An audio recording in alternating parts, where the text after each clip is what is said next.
आज हम पढ़ेंगे वुड प्रोड्यूसिंग प्लांट्स। ठीक है। वुड प्रोड्यूसिंग प्लांट्स, हम लोग वुड के बारे में सभी जानते हैं कि वुड बहुत ही ज़्यादा इम्पोर्टेंस होता है। जितने भी लोहा प्लास्टिक ये सब का यूज़ हो, लेकिन वुड से जो फर्नीचर बनता है, वुड से जो जो चीज़ें बनाया जाता है वो बहुत ज़्यादा इम्पोर्टेंस होता है। ठीक है। फर्नीचर, पैकेजिंग, पेपर, हाउस की चीज़ों, बहुत सारी चीज़ बनता है वुड से। ठीक है। वुड क्या होता है? सेकेंडरी जाइलम होता है। ठीक है। हम लोग जानते हैं प्लांट्स के जो स्टेम होता है उसमें सेकेंडरी ग्रोथ होता है। सेकेंडरी ग्रोथ में जो जाइलम फ्लोएम के बीच में कैम्बियम रहता है, कैम्बियम की एक्टिविटी से सेकेंडरी ग्रोथ होता है ना। तो कैम्बियम की एक्टिविटी से अंदर बनता है सेकेंडरी जाइलम, बाहर बनता है सेकेंडरी फ्लोएम। तो अंदर की जो सेकेंडरी जाइलम वाला भाग होता है वही वुड होता है। ठीक है। उसी का यूज़ फर्नीचर बनाने के लिए, ये सब चीज़ों के लिए किया जाता है, क्योंकि वो बहुत ही हार्ड स्ट्रक्चर होता है। ठीक है। और बाकी जो बाहर का स्ट्रक्चर होता है वो दूसरे चीज़ों में, जैसे पेपर मेकिंग में, प्लाईवुड बनाने में, वो सब चीज़ों में यूज़ होता है। मतलब मेन वुड जो होता है वो सेकेंडरी जाइलम वाला भाग होता है। ठीक है। तो वुड्स जो है, अब हम देखेंगे टाइप्स ऑफ वुड्स। बहुत टाइप का वुड्स होता है। सबसे पहले हम लोग देखेंगे यूटिलिटी के बेस पर, मतलब यूज के बेस पर दो टाइप के होते हैं। टिम्बर वुड, दूसरा है फायर वुड। ठीक है। टिम्बर वुड मतलब जिसका यूज़ बहुत सारे चीज़ बनाने में यूज़ किया जाता है, फर्नीचर बनाने में और बहुत सारे चीज़ बनाने में यूज़ करने वाला जो वुड होता है उसको बोलेंगे टिम्बर वुड। और फायर वुड किसको बोलेंगे? जिसको जलाने के काम आता है। ठीक है। कोयला जला के कोयला बनाने में, ये सब चीज़ों में यूज़ होता है, उसको हम बोलेंगे फायर वुड। अब हम देखेंगे बेस ऑफ सोर्स। सोर्स के बेस पर भी दो टाइप के वुड होते हैं। एक को बोलेंगे हार्ड वुड, दूसरे को बोलेंगे सॉफ्ट वुड। ठीक है। सॉफ्ट वुड किसे बोलेंगे? जिसमें वेसल्स एब्सेंट रहते हैं। ठीक है। हम लोग जानते हैं कि जाइलम 4 टाइप की चीज़ों से बना होता है: ट्रैकिड्स, वेसल, जाइलम पेरेन्काइमा और जाइलम फाइबर्स। तो सॉफ्ट वुड जो है उसमें जाइलम वेसल्स एब्सेंट रहते हैं। ठीक है। जाइलम का जो वेसल्स होता है वो बहुत ही हार्ड, मतलब लिग्निफाइड स्ट्रक्चर होता है, नीचे से ऊपर तक रहता है। मतलब प्लांट्स जो है उसको स्ट्रॉन्ग बनाते हैं, मैकेनिकल सपोर्ट देते हैं। ठीक है। इसलिए जो वेसल्स एब्सेंट रहते हैं जिस प्लांट्स में, वो थोड़ा सा सॉफ्ट होता है। ठीक है। वेसल्स के कारण ही बहुत हार्ड होता है प्लांट्स। तो सॉफ्ट, इसलिए इसको बोला जाता है सॉफ्ट वुड और नॉन पोरस वुड। ठीक है। वेसल्स जो है नीचे से ऊपर की ओर पूरे ऐसे पाइप लाइक स्ट्रक्चर होता है। ठीक है। इस नीचे से ऊपर तक पाइप लाइक स्ट्रक्चर होता है जिससे वाटर एंड मिनरल का एब्सॉर्प्शन होता है। तो इस टाइप का पाइप लाइक स्ट्रक्चर होने से क्या होगा, जब हम स्टेम को काटेंगे तो गोल गोल स्ट्रक्चर दिखता है इस टाइप से। ठीक है। इसमें वेसल्स एब्सेंट रहते हैं, इसलिए इसमें बड़े बड़े पोर नहीं पाया जाता, इसलिए इसको बोला जाता है porous wood, non porous wood. ठीक है। सॉफ्ट वुड और नॉन पोरस वुड। और दूसरा हम देखेंगे हार्ड वुड और पोरस वुड। ठीक है। हार्ड वुड में क्या होता है? वेसल्स प्रेजेंट रहते हैं, इसलिए बहुत ज़्यादा हार्ड होता है। ठीक है। इसमें लंबे वेसल्स रहते हैं, और बहुत सारे वेसल्स रहने के कारण क्या होता है, प्लांट्स के अंदर का जो सेकेंडरी जाइलम वाला पार्ट बहुत ही ज़्यादा हार्ड होता है। ठीक है। इसलिए इसको बोला जाता है हार्ड वुड। और बाकी किनारे किनारे के जो वुड होता है उससे जो है ऐसे लिब्रीफॉर्म फाइबर्स बोला जाता है। ठीक है। इससे लिब्रीफॉर्म फाइबर्स बोला जाता है। तो प्लांट्स में वुड कितने टाइप का हुआ? एक टिम्बर वुड, दूसरा फायर वुड। टिम्बर वुड मतलब जो यूज फर्नीचर के रूप में सभी चीज़ों के बनाने के लिए यूज़ किया जाता है उसको टिम्बर वुड बोलेंगे। फायर वुड किसको बोलेंगे? जो जलाने के लिए यूज़ किया जाता है और कोयला जैसे बनाते हैं। ठीक है। और दूसरा वुड का टाइप्स है हार्ड वुड और सॉफ्ट वुड। ठीक है। सॉफ्ट वुड को बोला जाता है नॉन पोरस, हार्ड वुड को बोलेंगे पोरस। पोरस क्यों बोलेंगे? कि बहुत सारे जाइलम वेसल्स प्रेजेंट रहते हैं। ठीक है। तो सेक्शन करेंगे तो इस टाइप के गोल गोल पोर दिखेगा। और नॉन पोरस किसको बोलेंगे? वेसल्स एब्सेंट रहते हैं, इसलिए इसको सेक्शन काटने से वेसल नहीं दिखता है, कोई पोर नहीं दिखता है, इसलिए इसको बोला जाता है नॉन पोरस वुड। इसका एग्जाम्पल आता है जिम्नोस्पर्म। जिम्नोस्पर्म में वेसल्स एब्सेंट रहता है। ठीक है। और एंजियोस्पर्म में वेसल्स प्रेजेंट रहता है। और देखेंगे कि वेसल्स के डिस्ट्रीब्यूशन के हिसाब से दो टाइप के होते हैं, ठीक है।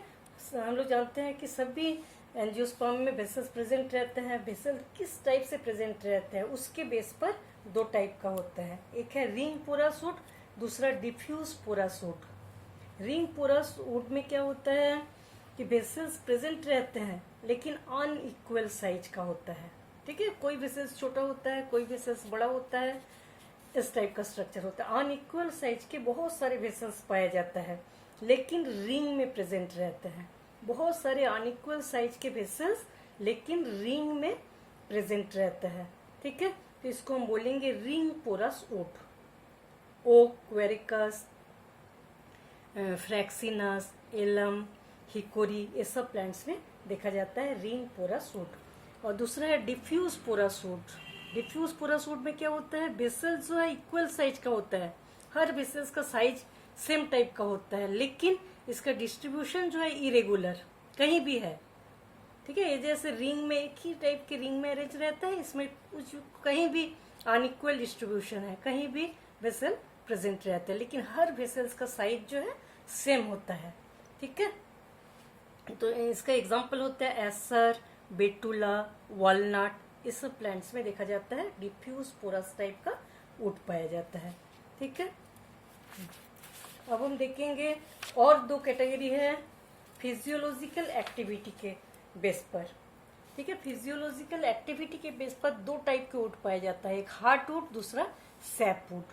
हार्ट वुड किसको बोलेंगे, कोई भी प्लांट्स के जो स्टेम है उसको जब हम सेक्शन करेंगे हम देखेंगे अंदर का जो भाग होता है बहुत ही डार्क, ठीक है, बहुत ही डार्क होते हैं अंदर का भाग। तो ये भाग जो है इसको हम बोलेंगे हार्ट वुड। इस जगह में जैसे बहुत ज़्यादा सेकेंडरी ग्रोथ होते अंदर में जो सेकेंडरी जाइलम जमा होता जाता है तो उसका सेल जो है डेड होता जाता है, ठीक है। प्रेशर अंदर की ओर बहुत ज़्यादा पड़ता है क्योंकि सेकेंडरी जाइलम, सेकेंडरी फ्लोएम लगातार बनता जाता है, ठीक है। तो अंदर का जो भाग होता है वो सेल धीरे धीरे डेड हो जाता है। इसके चारों ओर बहुत सारे organic material, tannin, resin, oil, phenolic acid, gum, ये सब चीज़ें पूरा इसके चारों ओर, जैसे सेल है सेल के चारों ओर ये सब जमा हो गया। जमा हो जाने से क्या होता है, सेल जो है डेड हो जाता है, ठीक है। सेल के अंदर के लिविंग मटेरियल दूसरे सेल के साथ रिलेशन नहीं हो पाता है तो वो सेल डेड हो जाता है। तो इस टाइप से अंदर का भाग जो है धीरे धीरे डार्क होता जाता है, डार्क ब्राउन टाइप का हो जाता है, ठीक है। तो ये जो भाग होता है इसको बोलेंगे हार्ट वुड, ठीक है। हार्ट वुड क्या होता है, नॉन फंक्शनल पार्ट होता है, सेकेंडरी जाइलम होता है लेकिन फंक्शन नहीं करता है, ठीक है। और इसके बाहर के जो भाग होता है इसको हम बोलेंगे सैप वुड, ठीक है। बाहर के भाग जो है इसमें जो सेल्स होता है नॉन लिविंग नहीं होता, लिविंग होता है और लाइट कलर के होते हैं, इसको हम क्या बोलेंगे, सैप वुड, ठीक है। सैप वुड जो है बाहर का लेयर होता है और उसमें वाटर मिनरल सब रहता है, इसलिए लिविंग सेल होता है, ठीक है। तो फिजियोलॉजिकल एक्टिविटी के बेस पर दो भाग, इसके अंदर जो सेल डेड हो जाता है उसमें फिजियोलॉजिकल एक्टिविटी बिल्कुल बंद हो जाता है लेकिन बाहर के जो सेल्स होता है सैप वुड जो है उसमें फिजियोलॉजिकल एक्टिविटीज होता है क्योंकि ये लिविंग सेल होता है, ठीक है।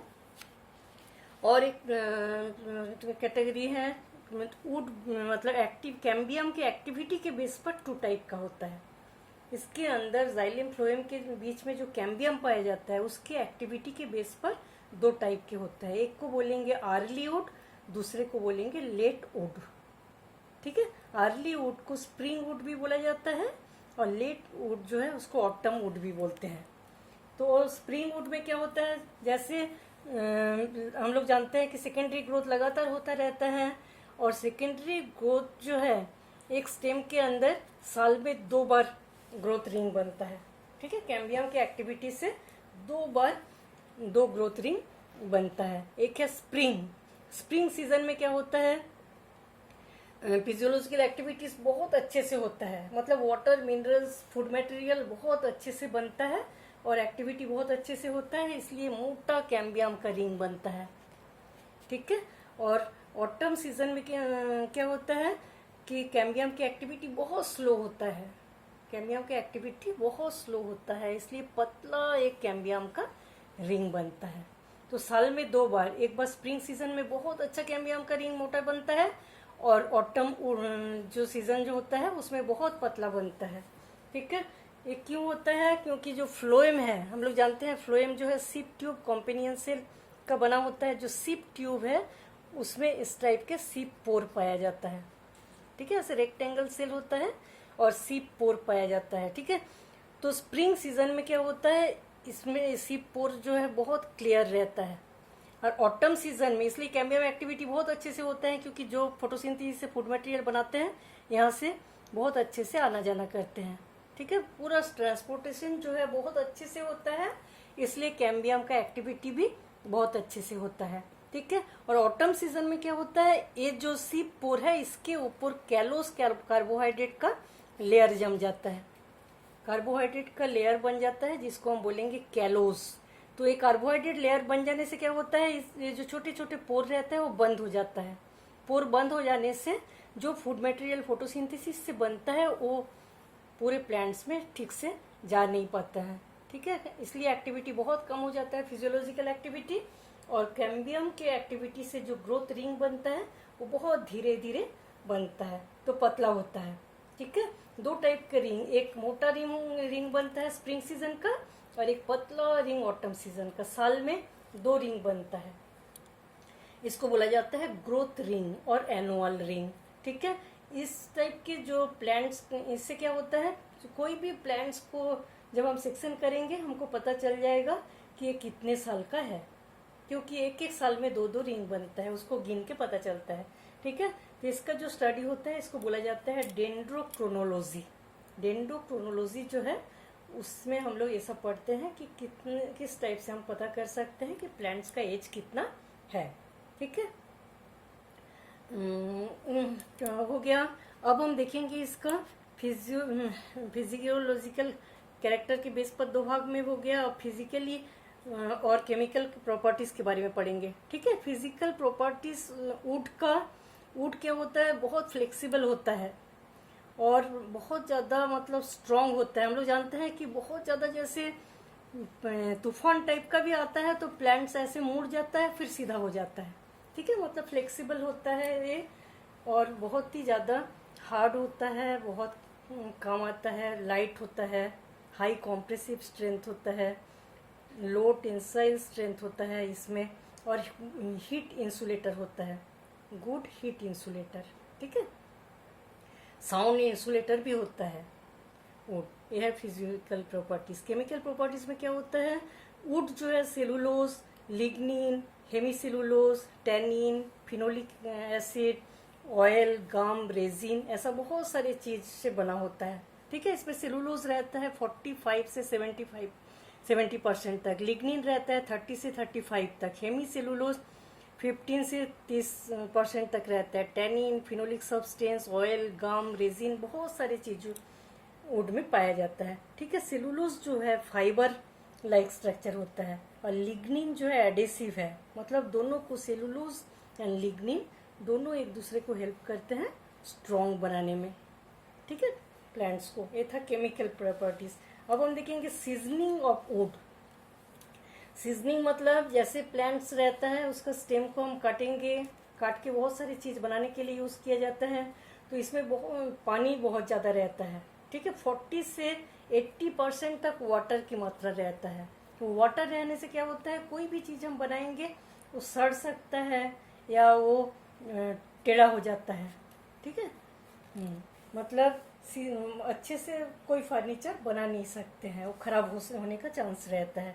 इसलिए उसके मतलब इसमें जो वाटर रहता है उसको निकालना जरूरी होता है। वाटर की मात्रा कम रहने से तभी उससे जो चीज़ बनाया जाएगा बहुत अच्छे से बनाएगा। तो इसके वाटर की मात्रा को कम करके इसको जो यूज़ करने का जो प्रोसेस होता है इसी को बोला जाता है सीजनिंग ऑफ वुड। 2 टाइप का सीजनिंग है, एक को बोलेंगे ओपन एयर सीजनिंग, दूसरे को बोलेंगे क्लीन सीजनिंग। ठीक है, ओपन एयर सीजनिंग का मतलब क्या होता है, लकड़ी को काटेंगे, काट के ऐसे मतलब धूप में बहुत दिन तक डाल के रख देते हैं। ठीक है, बहुत दिन तक धूप में धीरे धीरे धीरे धीरे सूखते रहते हैं, इस टाइप से उसके अंदर के पानी जो है बाहर चला जाता है। लेकिन ये बहुत टाइम ज़्यादा लगता है और इससे बहुत अच्छे से इसके अंदर का वाटर निकलता भी नहीं है। 12 से 25% तक वाटर रह ही जाता है। ठीक है, इस टाइप के जो सीजनिंग होता है इसको ओपन एयर सीजनिंग बोला जाता है। क्लीन सीजनिंग जो है इसमें क्या करता है, एक रूम के अंदर लकड़ी को पूरा रखते हैं सुखाने के लिए, और ये रूम जो है भट्टी टाइप का, बहुत ज़्यादा टेम्परेचर पूरे रूम में कर दिया जाता है। ठीक है, जो जैसे भट्टी के अंदर लकड़ी रख देते हैं उस टाइप के पूरे रूम में बहुत ज़्यादा टेम्परेचर करके उसके अंदर लकड़ी को रख देते हैं, तो बहुत जल्दी इसके अंदर के जो वाटर है वो बाहर एवापोरेट होके निकल जाता है। ठीक है, तो क्लीन सीजनिंग से ही ज़्यादातर लकड़ी के जो अंदर में जो वाटर रहता है उसको निकाला जाता है। इस टाइप से सीजनिंग जो है 2 टाइप के होते हैं। ठीक है, अब हम देखेंगे एक एग्जांपल देखेंगे वुड के साल ट्री। ठीक है, साल ट्री जो है उसके बॉटनिकल नेम होता है सोरिया रोबस्टा। ये फैमिली डिप्टेरोकार्पिसी फैमिली में आता है। साल बहुत ही इम्पोर्टेंट टिम्बर यील्डिंग ट्री होता है। ठीक है, पूरे इंडिया में ऐसा माना जाता है कि साल का जो प्लांट्स होता है इसका ओरिजिन इंडिया में ही हुआ। ठीक है, इंडिया का ही प्लांट्स है ये। बहुत ज़्यादा साल फॉरेस्ट कई जगह में पाया जाता है हमारे इंडिया में, जैसे एमपी में, उड़ीसा में, छत्तीसगढ़ में, बिहार, झारखंड, यूपी, वेस्ट बंगाल, आसाम, हिमाचल प्रदेश, इस सब जगह में बहुत ज़्यादा साल के जंगल पाया जाता है। छत्तीसगढ़ में तो बहुत ज़्यादा पाया जाता है। छत्तीसगढ़ में साल जो है बहुत सारे डिस्ट्रिक्ट में, जैसे सरगुजा, रायपुर, बस्तर, रायगढ़, दंतेवाड़ा, इस सब जगह में बहुत घना साल का जंगल पाया जाता है। ठीक है, और पूरे वर्ल्ड में नेपाल, इंडिया, भूटान में ज़्यादातर साल का जंगल देखा जाता है। ठीक है, बहुत ज़्यादा साल के लिए बहुत ज़्यादा हमको मेहनत करने की ज़रूरत नहीं पड़ती है। सभी टाइप के सॉइल में होता है। ठीक है, जैसे red soil, yellow soil, black soil, laterite soil, Sandy soil, सभी टाइप के सॉइल में साल बहुत अच्छे से ग्रोथ एंड डेवलपमेंट होता है। लेकिन बहुत ज़्यादा सैंड, बहुत ज़्यादा बालू वाला मिट्टी, बहुत ज़्यादा पत्थर वाला मिट्टी, जैसे Gravely soil, very Sandy soil, इस सब में उतने अच्छे से नहीं होता। ठीक है, जो गीले एरिया में जिस साल का जंगल होता है वहाँ एवरग्रीन फॉरेस्ट होता है। ठीक है, जहाँ की सॉइल थोड़ा सा गीला रहता है साल भर, उसमें एवरग्रीन फॉरेस्ट साल का बनता है। मतलब बहुत ज़्यादा फॉरेस्ट, एवरग्रीन फॉरेस्ट होता है। ठीक है, और जो सूखे एरिया में होता है वहाँ डेसिडुअस। एवरग्रीन फॉरेस्ट का मतलब क्या होता है, साल भर उसमें पत्ती प्लांट्स में लगा हुआ रहता है और ग्रीन रहता है, क्योंकि ह्यूमिडिटी भी ज़्यादा, मतलब रेन भी ज़्यादा होता है, और ये भी मतलब वहाँ का वातावरण बहुत ही अच्छा रहता है प्लांट्स के ग्रोथ एंड डेवलपमेंट के लिए। और ड्राई एरिया में क्या होता है, डेसिडुअस, ट्रॉपिकल ड्राई फॉरेस्ट जो है उसमें डेसिडुअस टाइप का जंगल साल का पाया जाता है। डेसिडुअस मतलब क्या है, जैसे स्प्रिंग सीजन में बहुत ज़्यादा पत्ती रहता है और ऑटम सीजन में पत्ती प्लांट्स का पूरा गिर जाता है। इस टाइप के जो प्लांट्स रहते हैं उसको डेसिडुअस प्लांट्स बोला जाता है। ठीक है, ड्राई एरिया में उस टाइप से साल का ग्रोथ एंड डेवलपमेंट होता है। तो ट्रॉपिकल डेसिडुअस में जगह में सबसे अच्छे से साल का ग्रोथ एंड डेवलपमेंट होता है। ठीक है, साल का प्लांट जो होता है पेरिनियल होता है। पेरिनियल मतलब बहुवर्षीय, बहुत साल तक जीवित रहने वाला। ठीक है, 30 से 50 मीटर तक इसका हाइट होता है। 30 से 50 मीटर तक हाइट होता है। 3 से 5 मीटर इसकी चौड़ाई होता है। लंबाई 30 से 50 मीटर होता है, 3 से 5 मीटर चौड़ाई होता है। 26 से 47 डिग्री सेंटीग्रेड टेम्परेचर में सबसे अच्छा ग्रो करता है। मतलब कम टेम्परेचर से ज़्यादा टेम्परेचर तक सभी में ग्रो कर लेते हैं। ठीक है, 26 से 47 डिग्री सेंटीग्रेड टेम्परेचर में बहुत अच्छे से ग्रो करता है। और एनुअल रेनफॉल 125 से 315 सेंटीमीटर तक एनुअल रेनफॉल जहाँ होता है उस जगह में साल का फॉरेस्ट बहुत अच्छे से होता है। ठीक है, और इसमें क्या होता है, जो सीड्स बनता है उसी से प्लांटेशन किया जाता है। सीड्स से ही प्लांटेशन करना पड़ता है। ठीक है, डिफ्यूज पोरस होता है। डिफ्यूज पोरस मतलब जो पोर अनइक्वली डिस्ट्रीब्यूटेड रहते हैं वेसल्स, उस टाइप का प्लांट्स होता है। ठीक है, हम लोग इसके पहले पढ़े हैं डिफ्यूज पोरस किसे बोला जाता है। वेसल्स जो है अनइक्वल टाइप का डिस्ट्रीब्यूशन होता है जिसका, ठीक है, बहुत ही स्ट्रॉन्ग एंड हार्ड इसका वुड होता है। ठीक है, लेकिन क्या होता है इसमें वाटर की मात्रा बहुत ज़्यादा रहता है इस वुड में, इसलिए सड़ने का और टेढ़ा होने का ज़्यादा चांस रहता है। ठीक है, क्रैक हो जाने का चांस रहता है। अब हम देखेंगे बॉटनिकल कैरेक्टर। बॉटनिकल कैरेक्टर में साल का प्लांट्स जो होता है डिसिडियस होता है, पेरिनियल बहुवर्षीय होता है। इसका जो बार्क है, स्टेम का जो बार्क होता है ब्राउन और ग्रे कलर का होता है। ठीक है, रेडिश ब्राउन टाइप का होता है और ग्रे कलर का होता है। इस प्लांट्स जो बहुत ही लंबा होता है, हम लोग पढ़े हैं 30 से 50 मीटर तक लंबा होता है। इसके जो लीफ होते हैं बड़े बड़े लीफ रहते हैं, लीव्स ओवेट भी रहता है और ऑब्लोंग रहता है, लंबा रहता है। इसका एपेक्स जो है एक्यूट एपेक्स, मतलब पॉइंटेड एपेक्स रहता है। सिंपल लीफ होता है, ऑल्टरनेट होता है। ऑल्टरनेट मतलब एक इस साइड एक थोड़ी दूर पहले इस साइड, इस टाइप का इसका अरेंजमेंट रहता है। ठीक है, कोरिएसियस पेटियोलेट मतलब लीव्स जो है उसमें डंडल पाया जाता है। कोरिएसियस मतलब चमड़ी टाइप का लीफ होता है। ठीक है, लीफ ऐसा होता है। स्टेम कैसा होता है, सिलेंड्रिकल होता है, रेडिश ब्राउन कलर का होता है और इसके ऊपर सबसे ऊपर का जो ब्रांचिंग के ऊपर का भाग रहता है उस जगह में लीफ मतलब फ्लावर पाया जाता है ग्रुप में। ठीक है, इसको बोला जाता है कॉम्पाउंड रेसिम टाइप का इन्फ्लोरेसेंस पाया जाता है। हर ब्रांच के ऊपर का भाग जो है इसमें ग्रुप में फ्लावर पाया जाता है। ठीक है, तो ये है बड, इस टाइप का होता है। जो कैलिक्स है छोटे से ट्यूब, मतलब गेमोसेपेलस बोल सकते हैं। कैलिक्स आपस में जुड़ा रहता है और ट्यूब लाइक स्ट्रक्चर बनाता है, इसके ऊपर से कोरोला रहता है। ठीक है, इस टाइप से। और इसमें फ्रूट्स में क्या होता है, जैसे एक कैलिक्स है, कैलिक्स परसिस्टेंट टाइप का होता है। परसिस्टेंट का मतलब क्या होता है, जब फ्लावर गिर भी जाता है, फ्रूट्स बन भी जाता है, तो इसके कैलिक्स रहता ही है लास्ट तक। ठीक है, और इस टाइप के 5 अनइक्वल विंग्स टाइप का स्ट्रक्चर रहता है। जो सीड है उसके चारों ओर इस टाइप के विंड लाइक स्ट्रक्चर बनते हैं, छोटे छोटे रहते हैं, जो कि बहुत सीड डिस्पर्सल में हेल्प करता है। इसके अंदर के जो सीड्स रहता है पतले पतले हल्का विंग लाइक स्ट्रक्चर होने के कारण क्या होता है, विंग के साथ सीड बहुत दूर दूर तक डिस्पर्सल करने में हेल्प होता है। ठीक है, फ्रूट्स जो है कैप्सूल और नट लाइक होता है, कैप्सूल और नट लाइक होता है। ठीक है, अब हम देखेंगे फ्लावर में जैसे सेपल भी 5 होता है, पेटल भी 5 होता है और लाइट क्रीम कलर का होता है। और ओवरी जो है ये कैलिक्स ट्यूब जो है इसके अंदर ओवरी रहता है। ठीक है, कैलिक्स ट्यूब से घिरा हुआ अंदर की ओर ओवरी रहता है और ओवरी सुपीरियर रहता है। ट्राइलोक्यूलर मतलब ओवरी को जब हम सेक्शन करेंगे ऐसे देखेंगे कि 3 चेम्बर रहता है, हर चेम्बर में 2-2 ओव्यूल रहता है। ठीक है, ये था इसका बॉटनिकल कैरेक्टर। अब हम देखेंगे इसके सीड्स जो है जैसे ही निकलते मतलब गिरता है तुरंत जर्मिनेट हो जाता है, क्योंकि उसका लाइफ बहुत कम होता है। 1 हफ्ते में सीड्स को हम जर्मिनेट नहीं करेंगे तो सीड खराब हो जाता है। ठीक है, इसको बोलेंगे viability.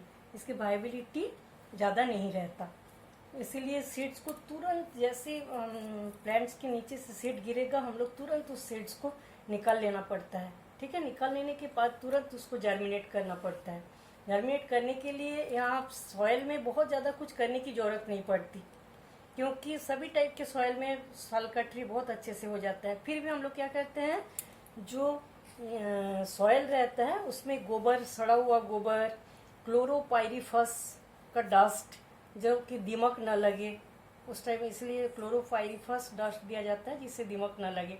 Urea, super phosphate, potash, ये सब चीज़ें थोड़ा थोड़ा मात्रा में पूरे सॉइल में डाल देना पड़ता है। और सैंड भी डालते हैं, रेती भी डालते हैं, क्योंकि थोड़ा सा रेती मिला हुआ मिट्टी में ही अच्छे से साल का ट्री जो है ग्रो करते हैं। ठीक है, क्या करते हैं, सॉइल में छोटा छोटा गड्ढा खोदते हैं। ठीक है, और गड्ढा 45 सेंटीमीटर दूरी में जो गड्ढा खोदेंगे वो 45 सेंटीमीटर का ऐसा होना चाहिए। ठीक है, और 2.5 मीटर और 4 मीटर की दूरी में इसको लगाते हैं। लगाने के बाद छोटे छोटे प्लांट्स जब 1 से 3 इयर्स का प्लांट्स हो जाते हैं उसको निकाल के फिर नर्सरी में लगाया जाता है। इसको बहुत ज़्यादा कुछ करने की ज़रूरत नहीं होती है। तो ऐसे ही प्लांट्स के सीड्स को कलेक्ट करेंगे। कलेक्ट करने के बाद सॉइल में थोड़ा सा गोबर और कुछ कुछ चीज़ें जैसे यूरिया, सुपर फॉस्फेट, ये सब चीज़ें दे के जो गड्ढा करेंगे और उस गड्ढे के अंदर एक एक प्लांट्स को डाल देंगे। ठीक है, और जब 1 से 3 साल का हो जाएगा इसको उठा के नर्सरी में अच्छे से लगा देंगे। अब साल में जो केमिकल बहुत सारे रहते हैं, जैसे ऑयल रहता है, डिप्टेरोकार्पल रहता है, दामा रेटेनोलिक एसिड रहता है, एसिएटिक एसिड, अल्फा एमाइरिन, सोरिया फिनोल, ये सब केमिकल इसमें पाया जाता है। अब हम देखेंगे साल का इम्पोर्टेंस। साल प्लांट्स जो होता है बहुत ज़्यादा उसका इम्पोर्टेंस रहता है। ठीक है, हम लोग जानते हैं सेगुन टीक का जो प्लांट्स होता है बहुत ज़्यादा इम्पोर्टेंट, सेगुन का लकड़ी बहुत ज़्यादा यूज़फुल होता है फर्नीचर के लिए। उसके बाद ही साल का नंबर आता है, सेकेंड रैंक में साल का नंबर आता है, जिसका सबसे ज़्यादा अच्छा यूज़ होता है। ठीक है, पाइल्स बनाने में, बीन्स बनाने में, ब्रिज में जो लकड़ी लगता है उसमें, रेलवे लाइन में, बिल्डिंग कंस्ट्रक्शन में, एग्रीकल्चरल चीज़ें बनाने में, फ्रेम बनाने में, फर्नीचर बनाने में, जहाज बनाने में, मतलब बहुत ही स्ट्रांग होता है, हार्ड होता है, मजबूत होता है। इसलिए सभी ऐसे चीज़ों में जहाँ की जिसका बहुत ज़्यादा इम्पोर्टेंस है उस चीज़ों में साल की लकड़ी का यूज़ किया जाता है। ठीक है, छोटे छोटे बोट बनाने के लिए भी यूज़ किया जाता है इसको। बहुत सारे मेडिसिन बनाने में, जैसे आयुर्वेदा, तिबेटियन, यूनानी, सीधा, फोक मेडिसिन बनाने में भी इसका यूज़ किया जाता है। ठीक है, साल के प्लांट्स में जो हनी बी के द्वारा जो हनी बनता है, ठीक है, वो भी बहुत ज़्यादा क्वालिटी उसका बहुत अच्छा रहता है। कई बार क्या होता है, जो साल का जो प्लांट्स रहता है इसके स्टेम में और लीफ में सभी जगह में इंज्योर किया जाता है, मतलब ये सब जगह में इंज्योर किया जाता है और इससे एक टाइप के लिक्विड निकलता है। ठीक है, उसको बोला जाता है ओलियो रेजिन। बहुत सारे प्लांट्स का जो पार्ट होता है, जैसे लीफ के पार्ट, फ्रूट का पार्ट, सीड्स का, बार्क का और मेन स्टेम का, सभी जगह में बहुत ज़्यादा इंज्योर किया जाता है और एक टाइप के लिक्विड निकलता है, जिसको क्या बोलेंगे हम, ओलियो रेजिन। ओलियो रेजिन को साल डामर और बेंगोल डामर भी बोलते हैं। ठीक है, इससे बहुत सारे चीज़ बनाए जाते हैं, जैसे carbon paper, shoe polish, carbon ribbon, ऐसे बहुत सारे चीज़ बनाया जाता है। और साल का जो रेजिन होता है उसे प्लाईवुड, एस्बेस्टस शीट, ऐसे बहुत सारी चीज़ें बनाया जाता है। ठीक है, अब हम देखेंगे रेजिन जो है उसका बहुत सारे मेडिसिनल वैल्यू भी है, जैसे डिसेंट्री, गोनोरिया, डायरिया, बॉयल्स, ये सब चीज़ों में यूज़ होता है। कोई शरीर की कोई भाग जब फूल जाता है, ठीक है, उसमें उसके जो लीफ रहता है उसको गर्म करके उस जगह में लगा दिया जाता है, सॉलेंट पार्ट में, तो क्या होता है धीरे धीरे वो फुला हुआ भाग जो है ठीक हो जाता है। ठीक है, इसमें बॉडी में बहुत जल्दी इफेक्ट होता है। सीड का जो ऑयल होता है उसे स्किन डिजीज में यूज़ किया जाता है। बार्क एंड लीव्स जो astringent, acrid, anti helminthic, bacterial infection, anaemia, ये सब दवाई बनाया जाता है छाल से और लीफ से। ठीक है, और बहुत सारी insect pest, virus, fungus affecting leaves, fruits, rots, ये सब चीज़ों के लिए भी इसको यूज़ किया जाता है।